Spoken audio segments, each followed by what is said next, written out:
Okay, let's talk about the Green Bay Packers and the Houston Texans. Probably going to be the highest scoring game of the week. Obviously, Vegas thinks so. We've got a 57-point over-under, hoping for Aaron Rodgers to have a rebound game after a very forgettable game in which he threw only his third pick six of his career. Follow that up with another interception that was more Davante Adams' fault than his. And then he just looked rattled and scared for the rest of the game. So hopefully he can turn things back around here. Got the Packers slated to win this one on the road by 3.5. But the Packers defense, where they've been exploitable for the most part, has been in the run game.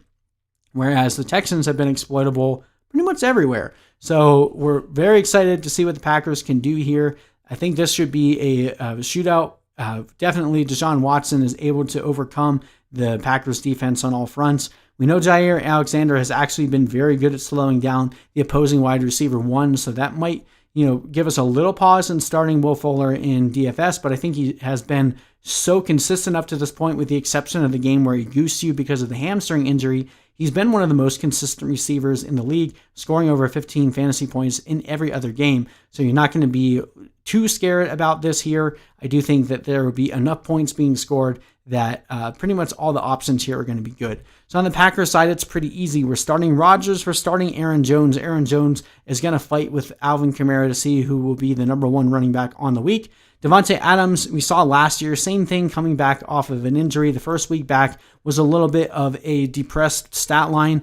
If you have the opportunity to go buy him, this is probably your last week, because Davante Adams is about to go off on the Texans, and I do think Robert Tonyan will have a better game here.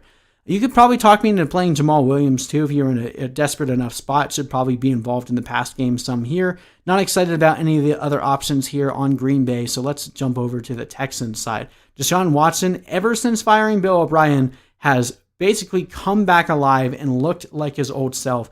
Been a dominant fantasy force over the past couple weeks, and I think he can definitely do it again here against the Packers.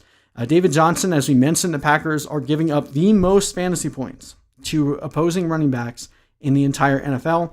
So by nature, David Johnson is going to be a good start here. He's been pretty consistent, a high-end RB2 for most of the year. Should be a good RB1 week for him. Will Fuller, as we mentioned, if he does get shadowed by Jair Alexander, that is a little bit of a disappointment, but I think he can overcome it and still have a good game. Brandin Cooks came back to life after we had pretty much written him off and has remained a good start. I think will be a good start here. And obviously, we have the whole Randall Cobb revenge game narrative. I don't really know that that's going to matter here, because I don't think he and the Packers ever departed on bad terms, but we'll see. I think you could definitely convince me to start Randall Cobb. He's been pretty consistent up to this point too. I'm just trying to keep my starts, guys that I had projected at wide receiver 36 or higher. He's just outside that for me, but depending on your league format, you may need to start him anyway. Darren Fells, as long as Jordan Akins is out, Darren Fells will continue to be a really solid tight end start. He's been dominant the past couple weeks. Jordan Akins dealing with a high ankle sprain. Look for him to maybe miss another week or two. Darren Fells, a really good streaming option for you. Overall, I do think the Packers definitely bounce back in this one. I have them winning this game closely, 34-31. Starting to notice a trend here. I got a lot of games finishing by 3, which means there should be a lot of good football to be played. If these games are as close as we're expecting, that's really good for fantasy. After a down week last week, should be a much better week for fantasy points being scored here in week 7.